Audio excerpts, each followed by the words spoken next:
Meeting back to order.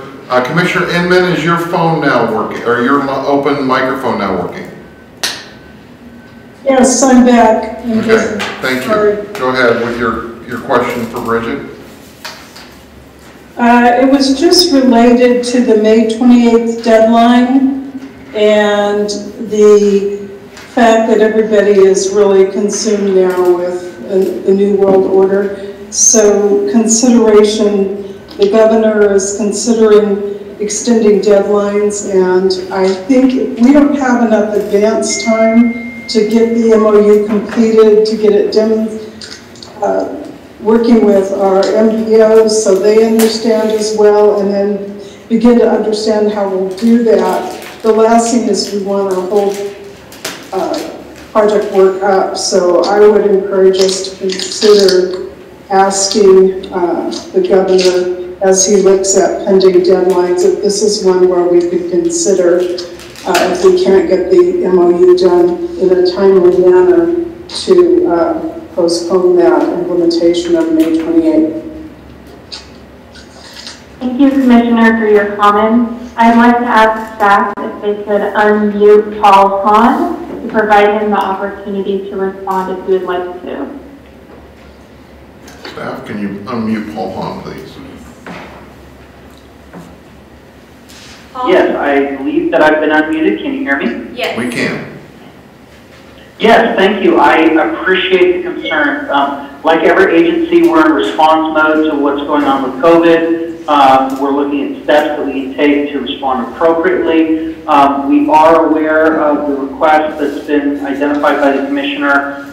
We are looking into it. I don't have any specific direction that I can share at this point in time. What I will say is that we are still working at a staff level furiously to make sure that we get the Caltrans MOU finished. In fact, that's what I've been doing while I've been on the phone, is working with language to try and polish that. We are also in the process of developing training for stakeholders, and we participated in the first of what I hope to be many training events with Caltrans just yesterday. So regardless of what happens with the request of the governor's office, we are certainly interested in working with Caltrans in every way that we can, and we're moving forward to make sure that we're ready for anything. Okay. Any other comments? Okay, seeing none. Doug, would you please call the roll? Commissioner Alvarado? Yes. Commissioner Burke? Aye. Commissioner Dunn? Aye. Commissioner Gordino? Aye. Commissioner Inman? Aye. Commissioner Kehoe? Aye. Commissioner Liu? Aye. Commissioner Norton?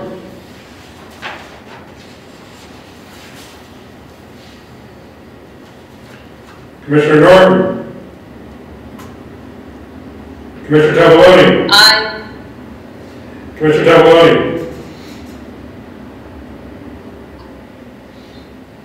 Chairman Canenberg? Aye. Chair, the motion passes. Thank you. All right, tab 24 was withdrawn.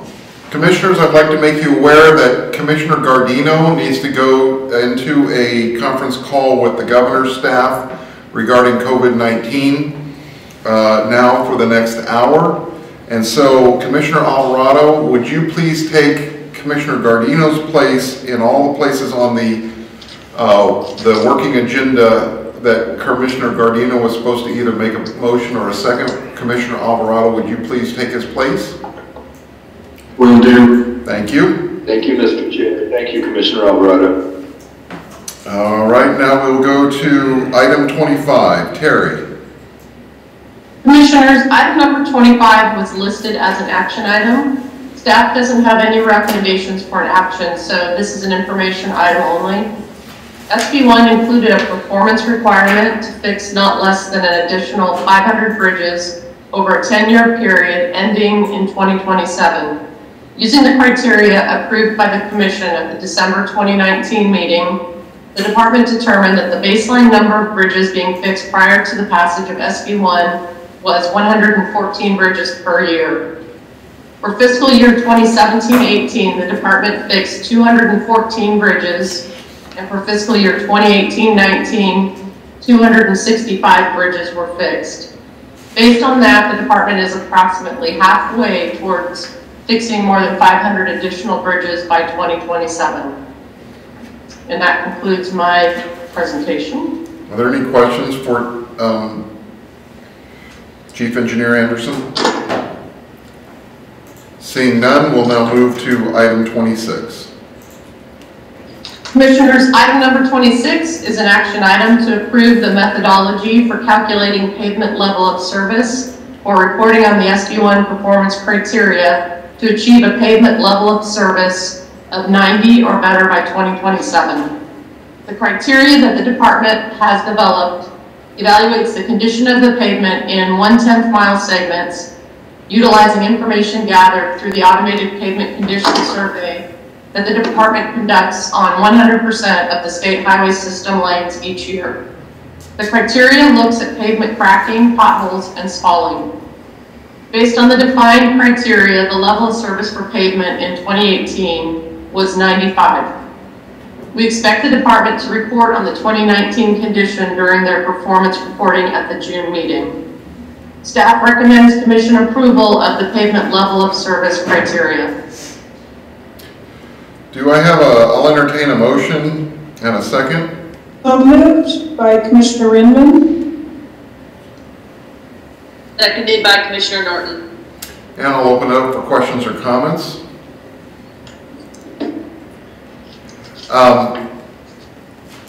Terry, I'm concerned about an effective independent measurement of the pavement level of service.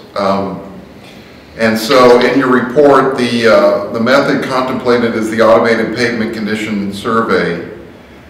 Is that a robust evaluation method, and how will we have that, how will we make sure that that is reflective of what's really going on?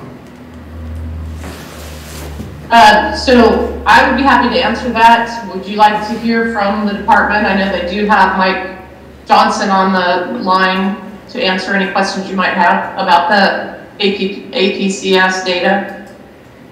However you want to answer it. I just know that a couple months ago we had an issue where the automated data and the data from physical inspections were widely divergent, and so I just want to make sure that we've kind of figured out how we're going to handle that. Yeah, so I can speak to that. The CTC engineering staff have met with the department's pavement group, and so they did inform us in terms of how the department is validating their data.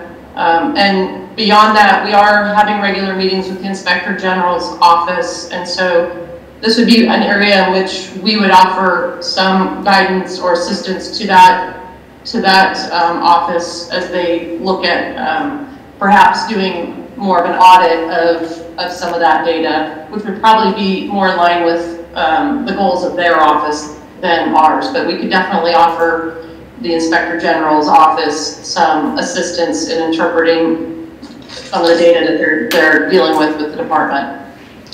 Okay, thank you. Are there any other comments or questions? Okay, we have a motion and a second. Doug, would you please call the roll? Commissioner Alvarado? Yes. Commissioner Burke? Aye. Commissioner Dunn? Aye. Commissioner Guardino? Commissioner Inman?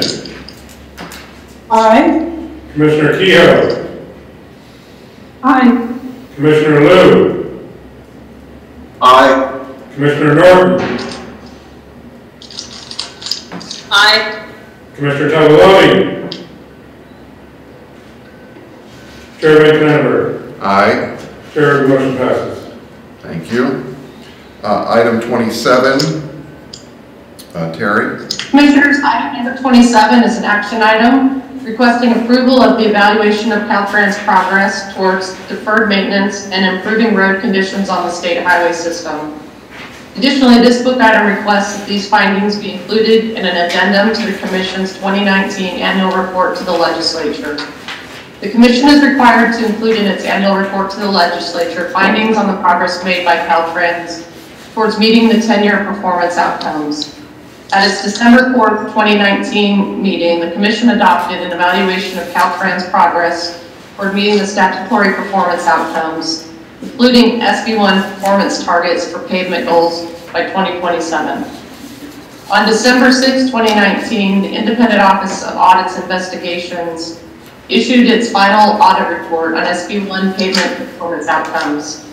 It was not until the report was released that the Commission first became aware of additional information which might impact Caltrans' performance report. Specifically, given the nature of the audit findings and recommendations, it was important that the Commission obtain a better understanding of the implications of the audit on the Commission's evaluation of Caltrans' performance.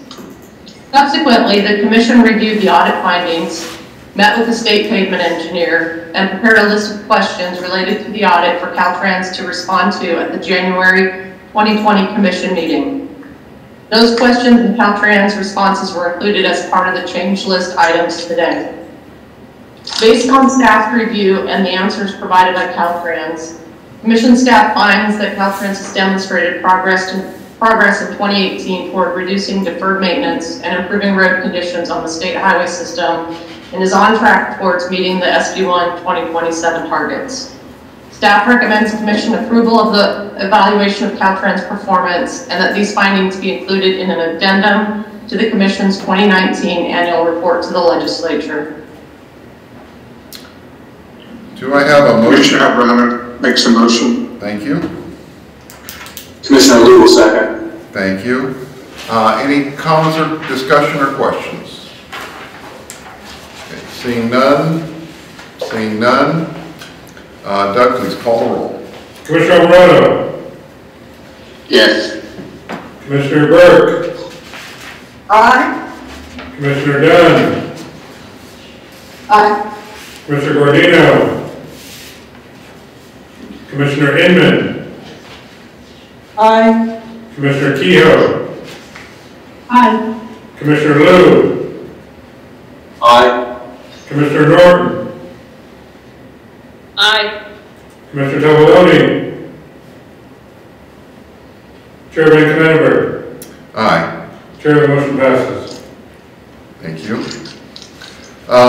Items 28 through 47 are informational items, and therefore there will be no presentation unless a commissioner wishes to pull an item and have it specifically gone over. Does any commissioner wish to pull any item from number 28 through 47? Okay, seeing none, we'll then move to the consent calendar. Items 48 through 67 are items of the consent calendar. I will consider a motion and a second for these items. Commissioner Abraham, motion to accept the consent calendar. Okay, is there a second? Terry has some comments to make about this item. I did want to note some changes Okay, on that. okay. Is that all right? Okay, so we have a motion and a second. I'll now turn it to Terry. Okay, sorry about that. There were a few changes to the consent calendar, and those are documented on the change list, but I'd like to make sure I read these into the record. Item number 48, the commissioner meetings for compensation has been revised. Number 59, resolutions of necessity. The following 3 resolutions have been withdrawn. C-21844, C-21845, and C-21866. And with those changes, we recommend approval. But it sounds like you already have a motion. Okay, so I have a motion and a second. Are there any questions or comments? I see none. Doug, please call the roll. Commissioner Alvarado. Yes. Commissioner Burke. Aye. Commissioner Dunn. Aye. Commissioner Guardino. Commissioner Inman. Aye. Commissioner Kehoe. Aye. Commissioner Liu. Aye. Commissioner Norton. Aye. Commissioner Tavaloni. Chair Van Knapper. Aye. The motion passes. And we do have 8 ayes, correct? That is correct. Thank you. We are now on item 68. Terry. Thank you. Commissioners, tab 68 is an action item requesting an initial construction allocation for an amount that exceeds the programmed amount by more than 20%. The project is currently programmed for $3,495,000 in construction capital and $616,000 in construction support.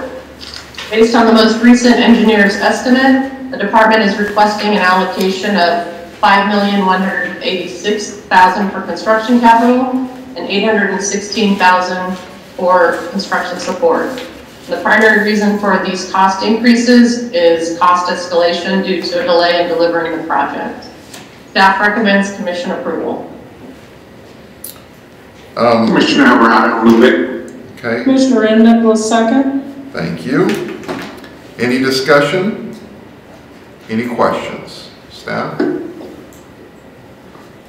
Doug, please call the roll. Commissioner Alvarado, Yes. Commissioner Burke, Aye.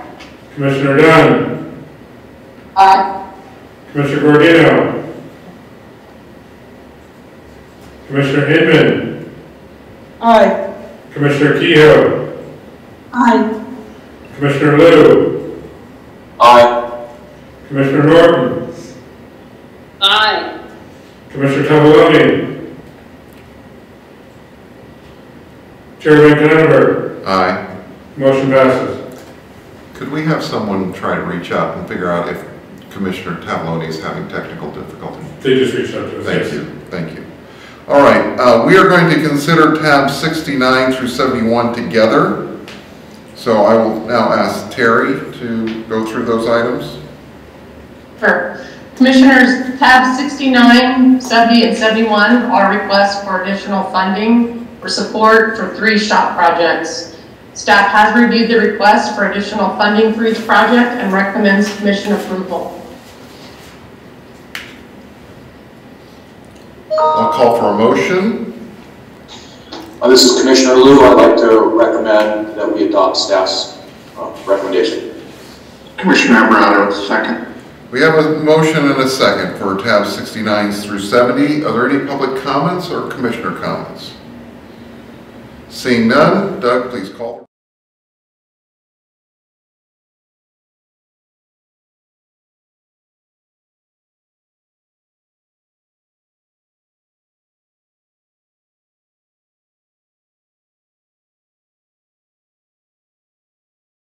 Commissioner Inman, Aye.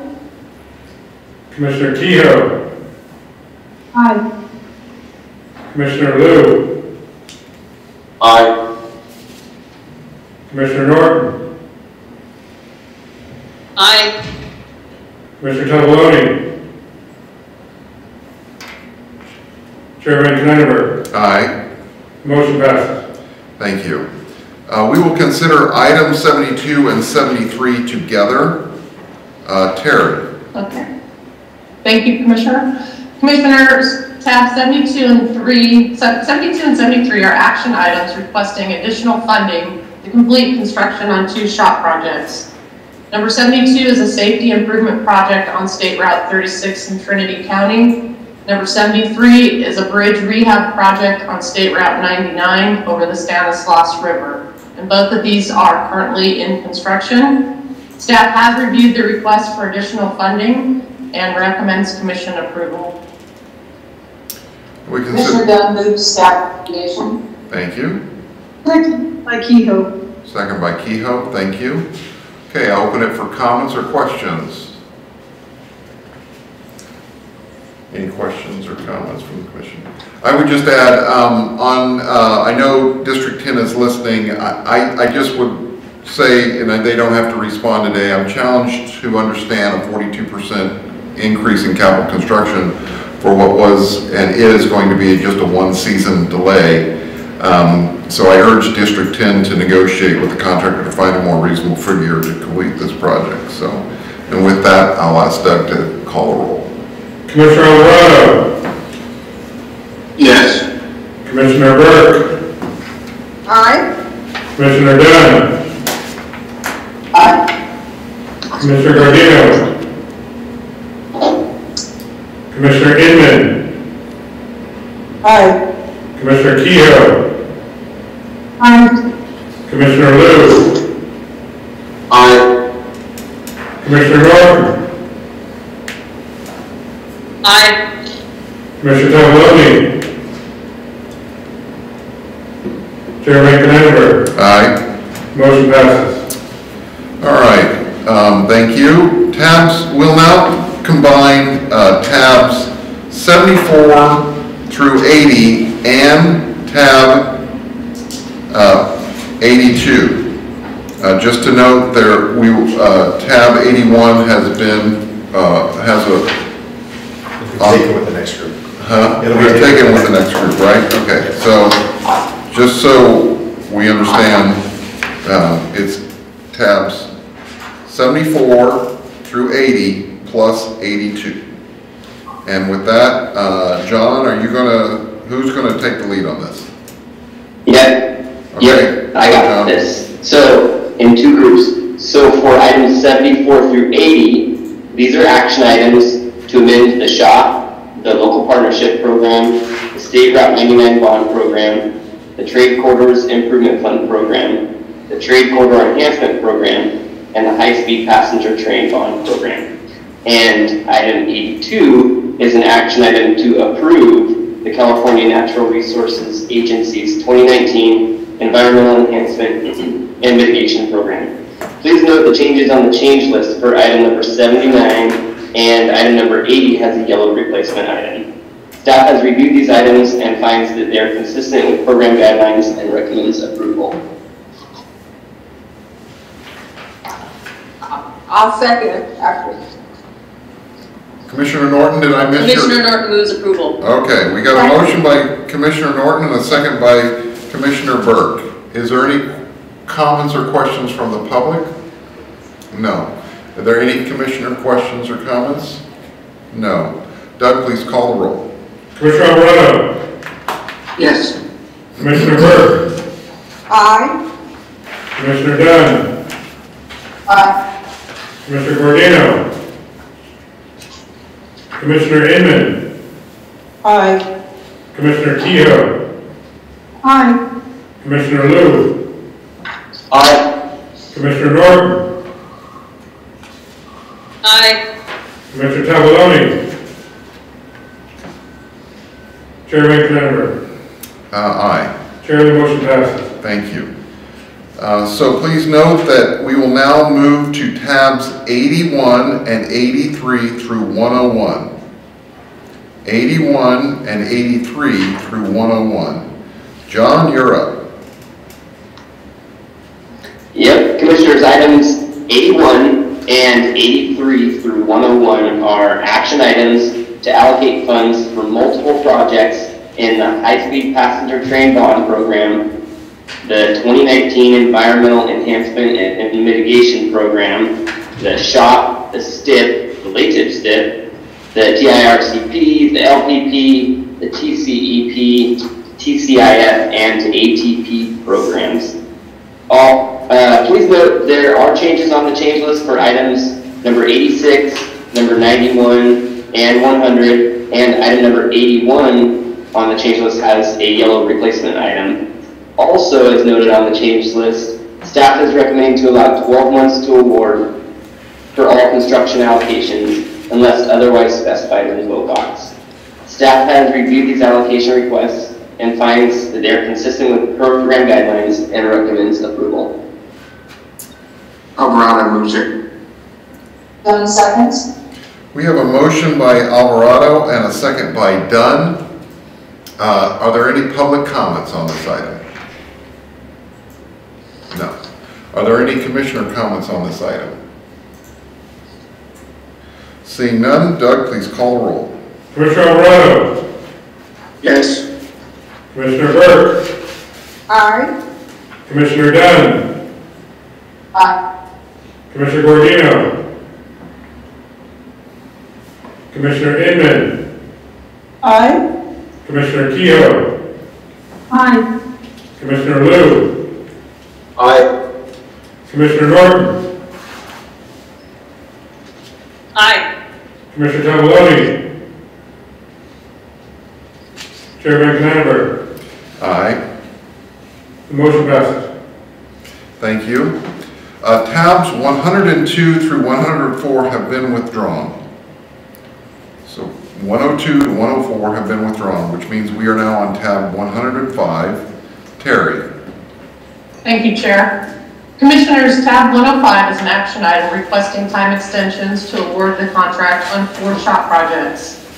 Staff recommends a deferral of these extension requests pending further evaluation of impacts due to COVID-19 and an acknowledgement that the projects are deemed to have met the timely use of funds requirement by appearing on this agenda.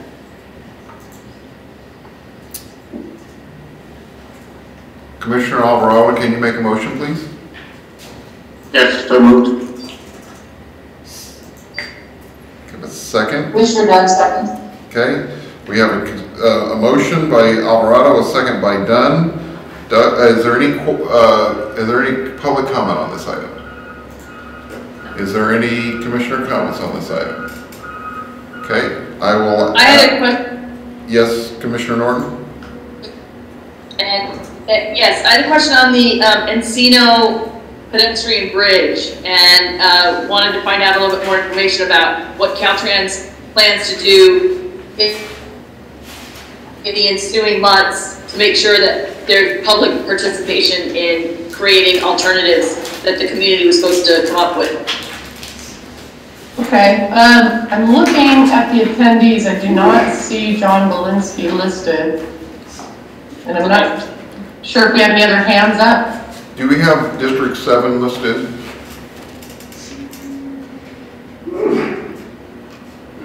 Oh, yeah.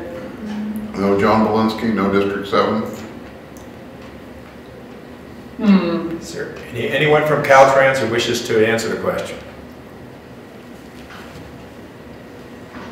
Okay, well, I'll ask, maybe in the May meeting, I'll ask how it's going and we can follow up on it. But Okay. I don't want to hold up the item.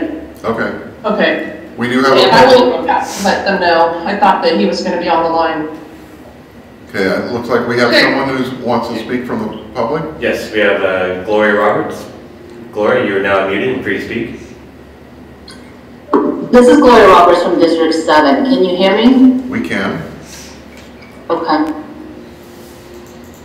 Go ahead, Gloria. No, so I am available to answer related to the question that you just had. Go ahead and address Commissioner Norton's question. I'm trying to look at our notes. I can ask it again. What I wanted to know is, you're giving the community a chance to provide an alternative in 20 months, or the bridge is going to be built back as planned. What's going to be the outreach process in order to make sure the entire community has a chance to give input on alternatives for the bridge itself? We will be having our BIO and our project development team talk with all of our local and elected officials to go through all the alternatives. But will there be public meetings? We will be working towards that, yes.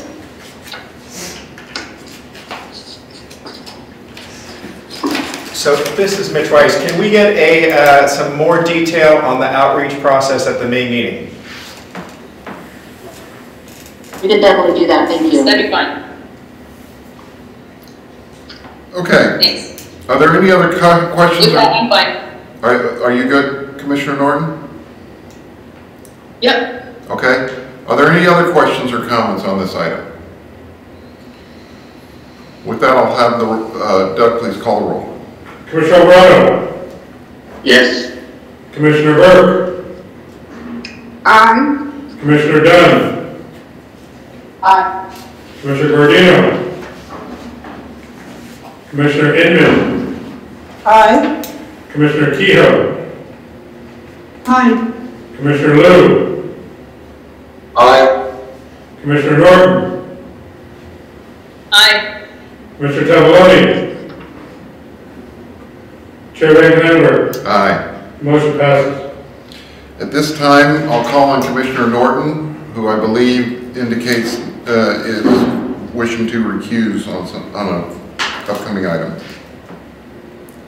Yes, I wish to recuse myself on item 110 as I worked on that ATP project years ago. I'm no longer paid by that project, but I just, in an abundance of caution, I want to make sure that I recuse myself. All right, great. You are now banished to your kitchen. Yeah. All right. Lori, are you going to take us through the next items 106 through 111? We're going to group them together. Yes. Commissioners, items 106 to 111 are time extension action items to be taken together as a group.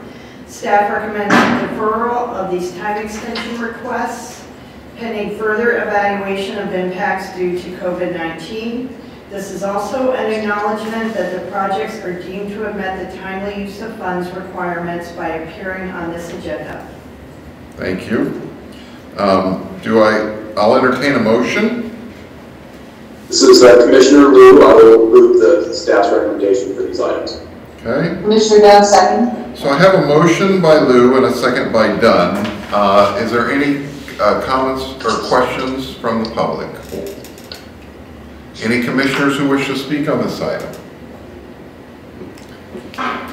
Seeing none, Doug, please call the roll. Commissioner Alvarado, Yes. Commissioner Burke, Aye. Commissioner Dunn, Aye. Commissioner Gordino, Commissioner Inman, Aye. Commissioner Kehoe, Aye. Commissioner Liu, Aye. Commissioner Tamboloni, Chair Van Canenberg. Aye. Motion passes. Thank you. We'll now go to item 112, which is public comment. I just want to note for the first item of public comment that the chair received a letter that was signed by members of the environmental justice community requesting that the commission create an equity advisory committee to devise the joint meetings between the California Transportation Commission, the California Air Resources Board, and the Housing and Community Development. And so I'm going to refer this to staff to engage in conversations with this coalition of environmental justice advocates to see about what we can do to entertain this suggestion. And with that, I'll now turn to staff for further public comment. Thank you, Chair. This is Commissioner Alvarado. I'd like to say something. Okay. We have more, but do you want to say now, Commissioner Alvarado, or do you want to wait until the others are public comment is completed? At the end, I'll be fine. Okay. Okay. Great. Okay. Go ahead. So relating to tab 16, we have a comment from Patricia Chen from LA Metro. She stated, LA Metro would like to express support for the ATP guidelines.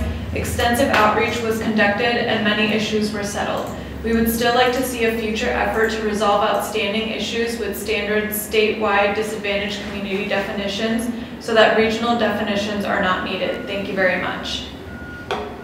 Next, also relating to tab 16, Esther Rivera with CalWalks stated, in support of the ATP guidelines, we appreciate the hard work and dedication that Lori, Megan, Anya, and Alika put into making this an inclusive and collaborative process. We look forward to continuing to work on the program in collaboration with CTC staff. Please see the letter our coalition submitted on March 20th via email. Next, we have a comment from Patricia Chen from LA Metro relating to tab 18. She states, LA Metro wishes to express our gratitude and support for this item.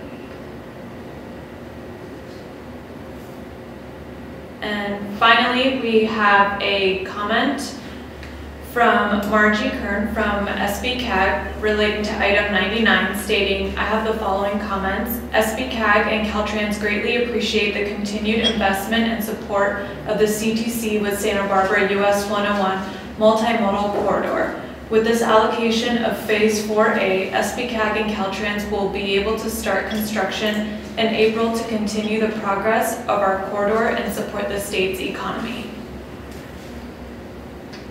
And then we have one person on the webinar that wishes to be unmuted.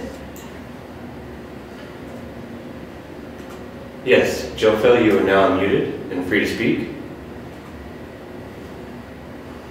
Hi, good afternoon. Can you hear me? Yes. We can, Joe Phil. Good afternoon, Chair and Commissioners. My name is Joe Phil Borja. On behalf of Sacramento Regional Transit, on our General Manager, Henry Lee, thank you for the opportunity to address the Commission. I imagine very many of you are also experiencing some sort of life-changing moment day by day as we're all tackling COVID-19. It's amazing to think just 2 months ago, we welcomed you with positive spirits at your last meeting here in Sacramento. Now, just a few weeks later, the whole world as we know it has seemingly turned upside down, and even more so to many of our frontline individuals serving the public in transportation, especially with our transit agencies. We still remain optimistic, but we stand before you alongside many of our California transit partners, asking for your continued partnership and respectfully urge you to consider supporting public transportation at this critical time. In 2017, we stood hand in hand passing SB 1. Now, perhaps a few years later, we might be able to triumph over COVID-19. With the advent of this pandemic, the shelter-in-place order, we've seen dramatic ridership decline.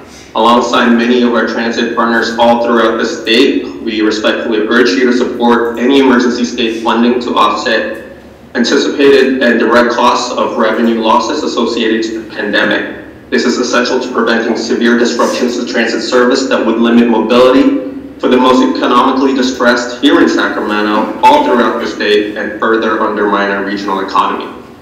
When we talk about the frontline folks, we look at the nurses, the doctors, the folks who are delivering your mail, the folks who are also individuals who are stocking and shelving.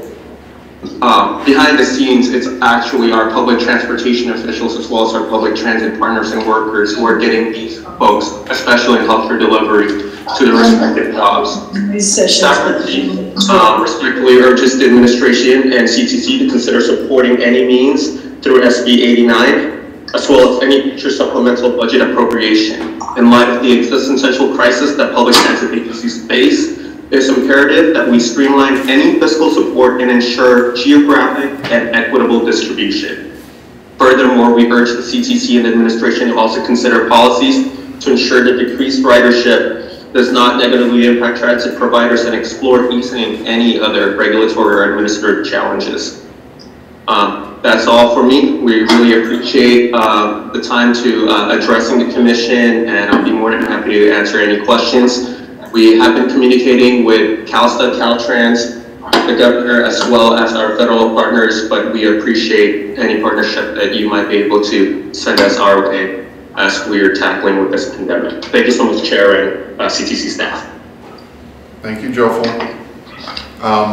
Before I turn it to Commissioner public comments, is there any other comments from the public staff? Is there any other one who have a hand raised? Was there, and just for my clarification, was there some type of delay that those comments related to earlier items didn't get to us in time? Yes. Are we thinking there's a lag or something? Yes, that is correct. With internet services, there may have been a lag for some of the participants. Okay. All right, we'll have to figure out how to make that work in the future. Yes, and okay. I believe some people were trying to submit questions all at once, which was blocking them from successfully sending them. All right. I know that a lot of people are watching this from state agencies trying to figure out how to do meetings for your own agency. So hopefully we'll have an after-action report that outlines what went right and what went wrong during this meeting. And with that, I'll turn. I have Commissioner Alvarado wishes to speak. Commissioner Alvarado. I'd just like to thank staff and all the stakeholders for being patient. I think for the first time out, This thing worked very, very well. And kudos to everybody that had something to do with it. Thank you. And be safe. Keep 6 feet between us. All right, we remember, we are going to... Mr. Chair, may I speak? Okay, well, Commissioner Liu did raise his hand and did the right way, so I will go to Commissioner Liu first, and then I will note that Commissioner Inman wants to go next. Thank you. I appreciate it, and I also agree with Commissioner Alvarado that this has gone much more smoothly than I anticipated, and I thank staff for the hard work that they put in to make it happen. I wanted to respond just briefly to Joe Phil's comments because I was on the phone yesterday, had a brief conversation with Doran Barnes from Foothill Transit, and he said a lot of interesting things, but one of the more interesting things I heard from him was that overnight, Foothill Transit went from a mobility provider to a lifeline provider. And I know that Sacramento Rapid Transit and all the other transit agencies across the state have really shifted their mission in these times. And I wanted to express my appreciation for their continued service, albeit perhaps much more limited than at other times. And my hope that we can continue to work with them and support their efforts because of the importance of what they're doing. Thank you. Thank you, Commissioner Liu. Commissioner Inman. I just wanted to also add my thank you to the heroic efforts you all have done, and to all of our partners. I believe that under Bagley-Keene we can call a special meeting if we need to. So we're working side by side with all of you, and if we need to call a meeting, we will. So that's it. Okay. Is there any other public comments, staff? Seeing none, we'll move to the shop hearing. So we're going to go to tab 113 of the shop hearing, and I will ask that John Prey outline what we're going to do in our shop hearing process. John? Thank you, Commissioner.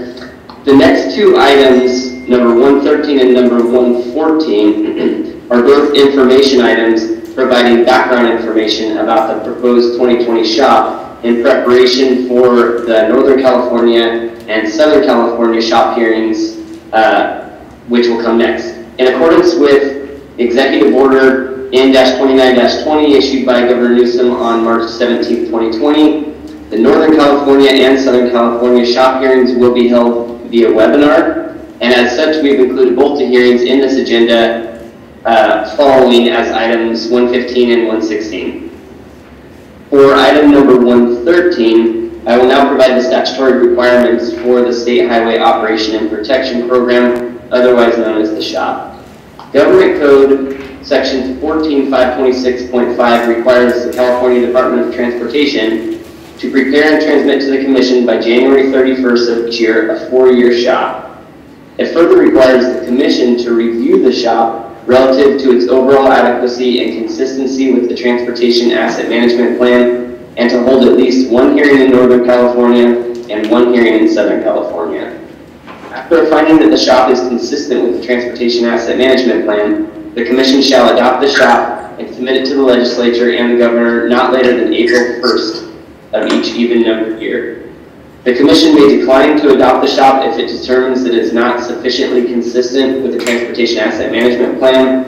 After adoption by the Commission, any change to a program shop project requires Commission approval. Commission staff would like to note that on March 11, 2020, the Commission notified the Legislature and the Governor that the Commission anticipates submitting the 2020 shop on May 22nd, 2020 instead of April 1st as required by statute. The reason for the delay is the California Department of Transportation took longer than expected in its development of the 2020 shop. This concludes my comments on item number 113. As a reminder, this is an information item, and I would be happy to answer any questions on this item before moving to 114 if you have any. Are there any questions for John before we move to 114 and the presentations thereof? Seeing none, go ahead, John. Let's lead into 114. Item 114 will be a presentation from Caltrans giving an overview of the proposed 2020 SHOP. Mike Johnson, the State Asset Management Engineer, and Donna Berry, the SHOP Program Office Chief, will be giving the presentation. And I believe now would be when we give this read over to Mike for his presentation. Okay. I would just ask one more time, everybody but Michael Johnson should be on mute at this point. We're getting some feedback here in the room, so please, Michael Johnson should be the only one with his microphone open at this moment. Thank you. Go ahead, Michael. Thank you, Chair Bacon, and Commissioners. My name is Michael Johnson. I'm the State Asset Management Engineer with Caltrans. And today I'll be doing a joint presentation with Donna Berry, who's the Office Chief in our Division of Programming. We will be providing an overview of the 2020 State Highway Operation and Protection Program. Our agenda for today is describe how the SHOP was developed, demonstrate how the 2020 SHOP is consistent with the Transportation Asset Management Plan, and describe the fiscal and performance information in the 2020 SHOP.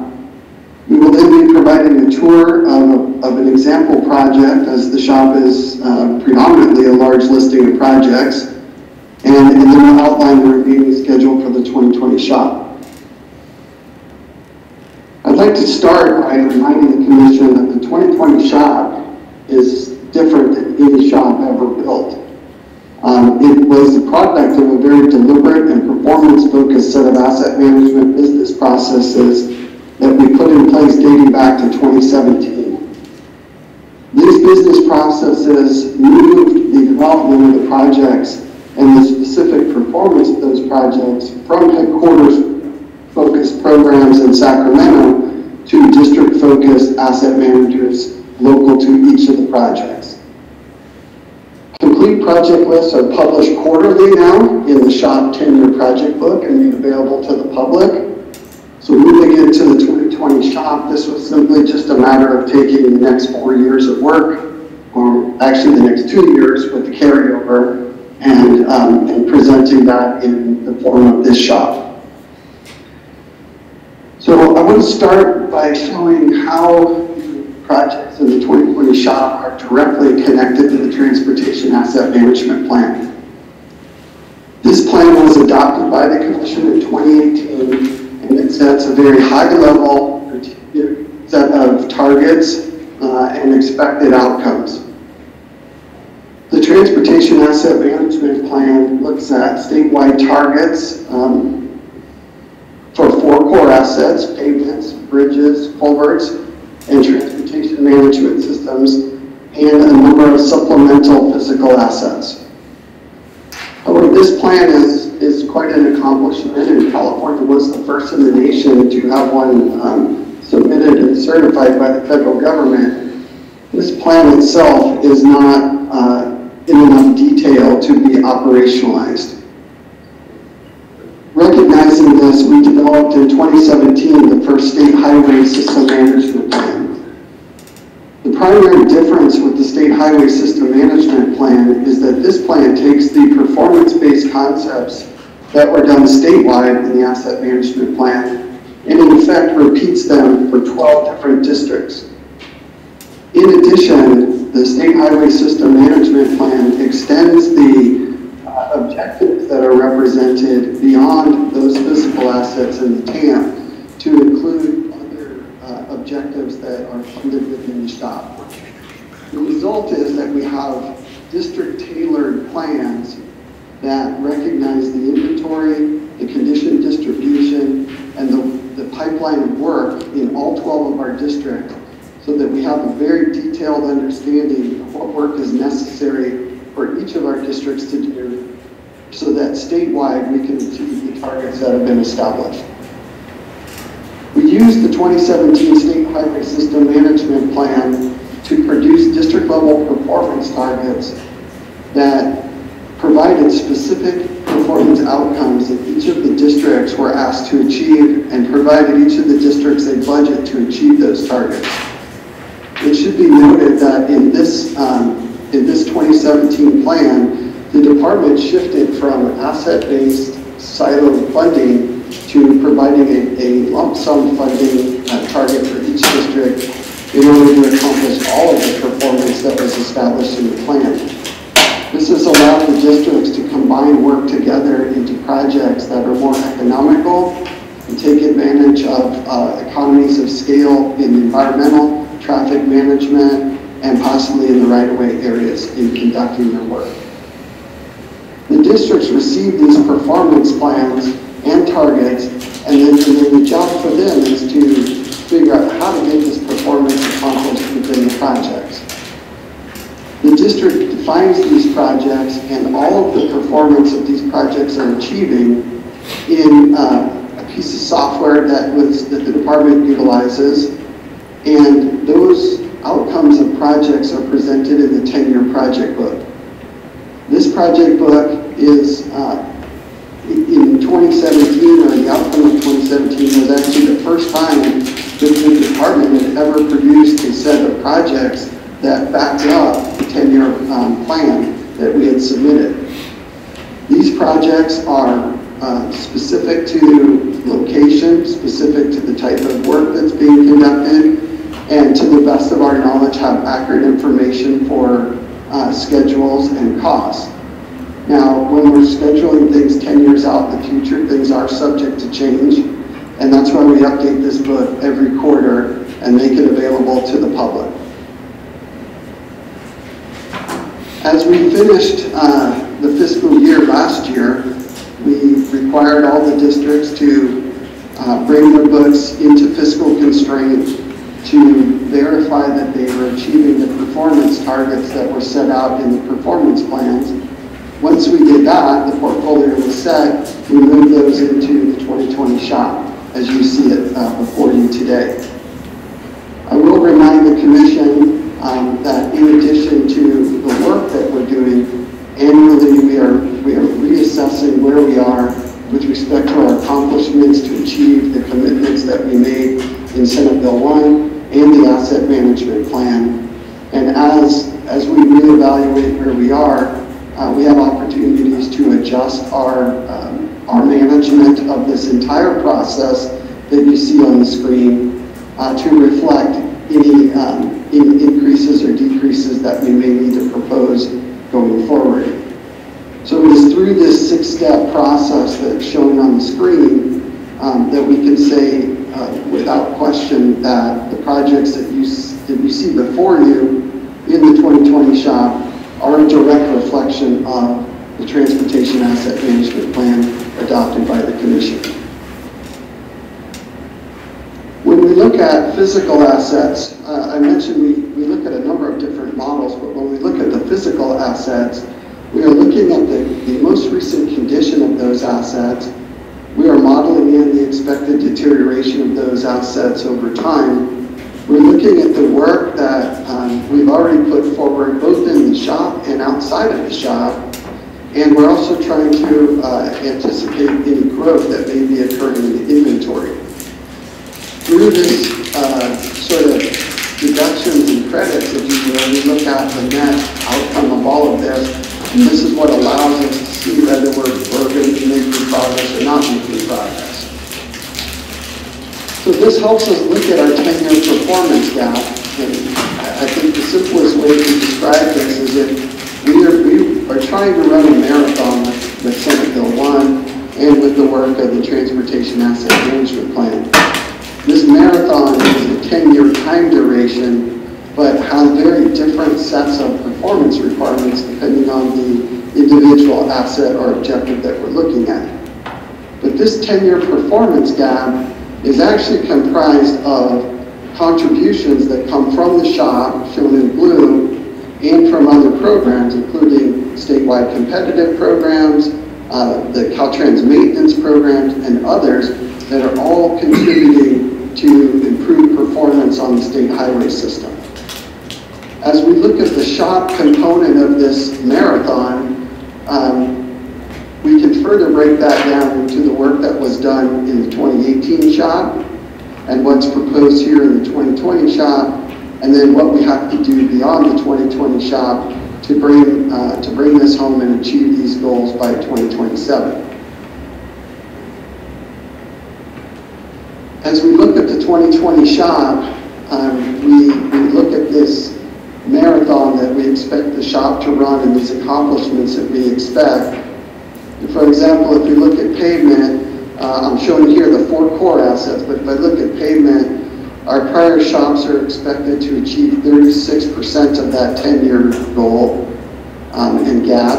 The 2020 shop is expected to add to that 37% more, leaving a 27% balance that would be necessary for us to finish 2027 on target and meeting our commitment under Senate Bill 1 and under the Transportation Asset Management Plan.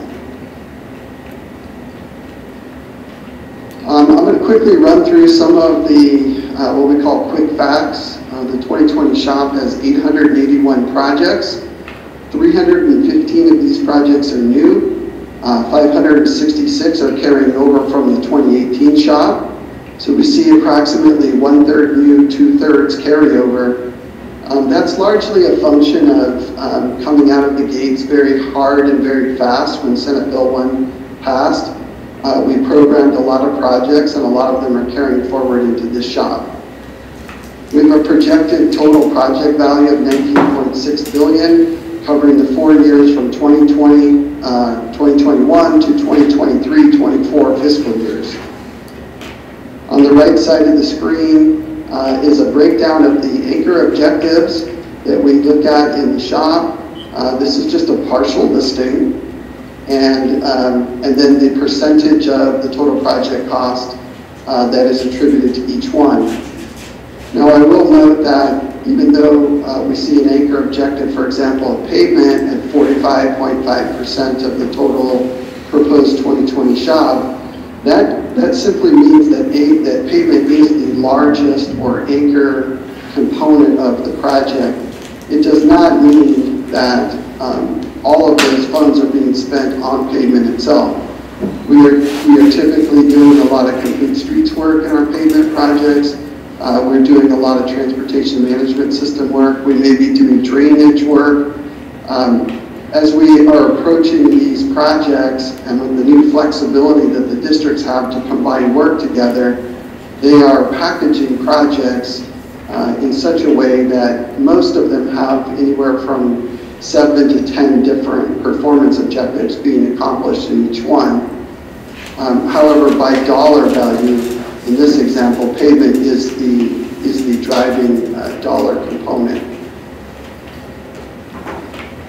When we look at the 2020 shop and our primary asset classes, we are anticipating over 5,500 lane miles of fair and poor pavement to be fixed.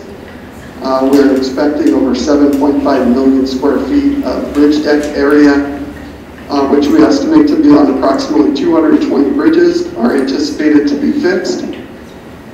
We are expecting to fix over 4,000 culverts, which equates to over 375,000 linear feet of culvert underneath the state highway system, and approximately 3,500 transportation management system elements will be fixed or added to the system. The 2020 shop is presented here in a geographic distribution of projects. We'll note that the shop is a needs-based program. It's not a geographically distributed fund source. But as you can see from the GIS map here, we are working all over the state of California, from Mexico all the way up to Oregon, and from the ocean all the way over to Nevada or Arizona. I want to spend a couple minutes talking about complete streets within the 2020 shop. Caltrans has a renewed focus on complete streets under the direction of Director Omishokin. We have been building our commitment to integrate bicycle, pedestrian, and transit improvements within the broader context of our transportation work. We see in the 2020 shop that 41% of all projects include one or more complete street features. We have approximately half of our 134 proposed safety projects include features for bicycles and pedestrians. And the total number of projects that include complete streets in the 2020 shop, when we look at the new projects relative to the carryover, is 45% versus a 39% that we had in the 2018 shop. I show the latter information just to show that there is statistical proof that more complete streets work is being added into the projects. Now, having said all of that, and indicating what the shop already has in it, I will mention the department has redoubled our efforts to look at these projects that are in the 2020 shop and look for all opportunities to add additional meaningful complete streets work. And we will continue to do that through the shop development process. At this point, I'd like to turn it over to Donna Berry to take over the presentation. Donna? I would like to talk a little bit about what the project listing looks like in the shop. Currently, there's about 881 projects in the proposed 2020 shop, as Mike stated previously. This example shows what kind of information is provided for each project. There's a section for the project identifiers on the left, which talks about the county, route, post mile, a brief description about where the project is located, which cities it's in or towns nearby, and between what streets or roads it is located. The project description describes what it is accomplishing. In this case, it is a pavement rehabilitation project, which is one of the primary assets. It is also upgrading guardrail, rehabilitating drainage systems, and upgrading ADA facilities. This is a brief description of what the project will do, but it does not include all work. The purpose of the description is to provide a high-level view of what the project will accomplish. In the interest to be brief, there is often additional scope on the project that might be of an incidental nature that is not included in the project description. The program year tells us the year the construction will occur. In this case, construction will occur in fiscal year 23-24. The funding for the project is also included. It includes subtotals for capital and capital outlay support. They are shown along with the total project costs. For this project, the total project cost is $22.793 million, or $22.7 million. And there is a total project cost, the milestones denote the schedule for the project. This is a new pavement rehabilitation project, which includes the performance outputs for the project. Since this anchor asset, which is pavement, it shows the existing pavement condition, the post condition for the project, which is included at the bottom of the screen. All other assets associated with the project are not shown in the box, but are taken care of in the benchmarks that we present for the program as a whole. So with that, I'd like to talk about the timeline, the remaining timeline for the 2020 shop moving forward. So the 2020 shop, right now we have the hearings, which is today, and we have the adoption, which is anticipated for May of this year. And so beginning July 1st, the 2020 shop will be the active document. So with that, Mike. Thank you, Donna, and I apologize for the last schedule. I lost control of the presentation, was unable to advance to that final slide. At this point, I think that concludes our summary of the 2020 shop. I will just conclude that what you see before you is a very deliberate set of projects that accomplish a very specific set of performance outcomes. These projects have been under development through the planning process since 2017. And at this point, I think we're open and available to questions. I'll turn it back over to Commissioner Van Kneinenberg. Thank you, Mike. At this point, we'll move, I'll ask for a commissioner question before we move to the hearing. We're going to have public comment during the hearing. So let's ask, commissioners, do you have any questions before we move to the public hearing? Okay, seeing none. Would you like me to wrap that up? I'm sorry? John, do you want to, do you need to wrap up item 114 before we move to the public hearing? Information item, as a reminder. Yes, it is an information item. And now, I will say, we do anticipate adoption of the shop at the May Commission meeting, and staff is continuing to review the documents. So thank you, Mike and Donna, for the presentation. We are now, should we wait for, I'll move on to item number 115. Stop me if I need to be stopped. Item number 115. Real quick, John? Yeah. I'm not sure if Commissioner Van Kneinenberg, if he's unmuted or not. It looks like he's trying to speak. What is he? Oh, no, go ahead. Go ahead. Take us to item 115. Great. Sorry if I was talking over you. No. Okay. Item number 115 is the Northern California shop hearing. At this time, I would recommend the chair open up the hearing for public comment from agencies or members of the public from the northern part of the state. And just as a reminder, when it is your turn to speak, please remember to state your name and your agency prior to voicing your comments. So, Chair, I'd recommend that we open the northern hearing now. Okay, I will open the Northern California hearing on the 2020 State Highway Operation Protection Program. I understand we have members of the public who wish to speak. Staff, will you lead us through that? Yes, we have Linda Commotion with her hand raised. Linda, you are now muted and free to speak. Hi everyone, thanks for the opportunity to speak on these items. Generally just want to say that we appreciate, and this is Linda Commotion with the California Bicycle Coalition, and I appreciate the opportunity to have some time to speak about this. There was the announcement about the shop hearing being added to this meeting, came last minute, and I understand the accommodations that need to be made during this time.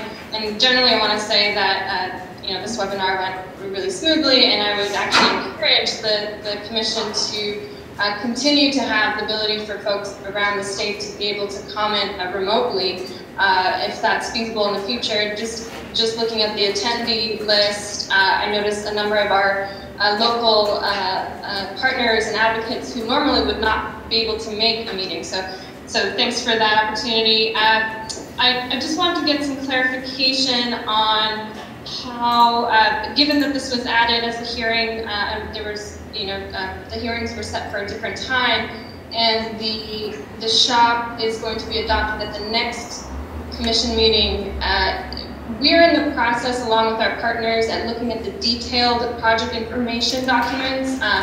Unfortunately, what's available online, and Donna, I appreciate you looking, showing an example of a project, but it doesn't really, at least from trying to understand the complete streets elements that are added to these projects or part of these projects, we've had to look at the specific project details to actually get further information about that. Oftentimes we see, even though if there's a complete streets element as part of a project, it doesn't actually indicate that that design or that feature is sort of to the standards of present day good practices.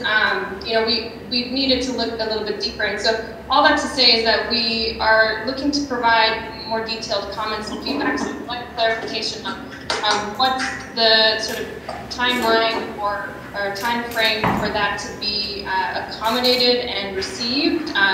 Oftentimes, if we're only going to be aiming for the next CTC meeting, those details are already sort of set. So I'd like to get clarification on that. And the other is that Mike Johnson, I appreciate, your point about Caltrans making more of a reestablishing the effort for incorporating complete streets, and we do appreciate the commitment that Director Omichakon has put in putting the safety of people biking and walking on state highway facilities as a front and center. With that, we want to continue engagement on seeing that we better fielded by local stakeholders as to appropriate accommodations and safe and accessible accommodations. Oftentimes, Caltrans projects do have a complete streets feature, but we've seen in prior examples that they don't actually, support or help with facilitating better biking and walking. Sometimes it's more of an afterthought, and we understand those happen in certain situations, but we'd like to be able to support better accommodations in the future. Thank you. Thank you, Linda. Before we go to the next comment, because I did speak with members of Linda and other members of her coalition. So, John, what is the, John Prey, can you comment as to what's the best way for them to engage if they want to really dig in on a project level basis? So that's a great question. They can make a public request if they want further information than what they see and what Donna presented right there. And then once they do have the opportunity to review these projects, like it sounds like they're doing, comments submitted to the department or to the commission would be appropriate. I think the sooner we get the comments, the better. As I heard you say, Commissioner, we will be engaging with them up until the point we adopt it, but the later it gets, the harder just to make any kind of adjustments. So the sooner, I think we were hoping to have comments by the time of these hearings, which is now, and it was going to be April 1st. But if they're looking for more information, I think that could be requested, but it sounds like they might have what they need. I don't know if that answers the question. If I may, Mitch Weiss, we will continue to work with them. Ideally, we'll have comments by April 10th so we can evaluate the comments and take them into consideration when we bring a recommendation to the Commission. Great. Okay, let's go to the next public comment. No other comments. Okay, Commissioner Liu. I have a question about this, it's more of a procedural question about this hearing. Given the fact that we moved up the hearing date from April 1st to today, are we considering leaving the hearing open so that people who had commented and expected an opportunity on April 1st to get their comments in to the record can still do so? We had not anticipated that. No, this hearing, while we did change it from April 1st, there was a 10-day notice given with this hearing, and the shop document has been out since the January meeting. But people can still submit comments. Yes. And work with staff. And we will be happy to work with people. Comments that we get by April 10th would be ideal for us to adequately consider them and incorporate them in a recommendation. It would be difficult to receive a comment at the commission meeting in May at the meeting and then may incorporate that into an action. Okay, so if comments are submitted before April 10th, we should be yes. Right? Yes. Okay. Staff, could you unmute Commissioner Gardino's line? He's back. Okay, he's self-muted. Okay, thank you. All right. Thank you. Okay. All right. So that answer, Commissioner Liu, did that answer your question? Yes, I guess the only nuance would be whether comments that were received after today could be included in the record and our responses to them. And it sounds like staff and other commissioners are telling me that's not practical, if I'm hearing right. So anything we get, any comments we get in response, our responses to them will be included in what we prepare for the May commission meeting. And so we will get those out, and as long as we get them in time, we'll put everything up as we do other comment letters. 10 days. Okay, thank you. I appreciate that commitment. Okay. And I just want to differentiate. Our normal practice is if we receive a letter, those get sent and put in the commission's book. If it's a staff-to-staff email, we do not normally include all of those in the commission's record unless we're specifically asked to. Okay. Next public comment. No public comments at this time. Okay. Is Director Omoshakin still on? Do we see if he's still on the webinar? I know they're participating in 2116. Bruce, could you raise your hand, please, so I'll know who to unmute?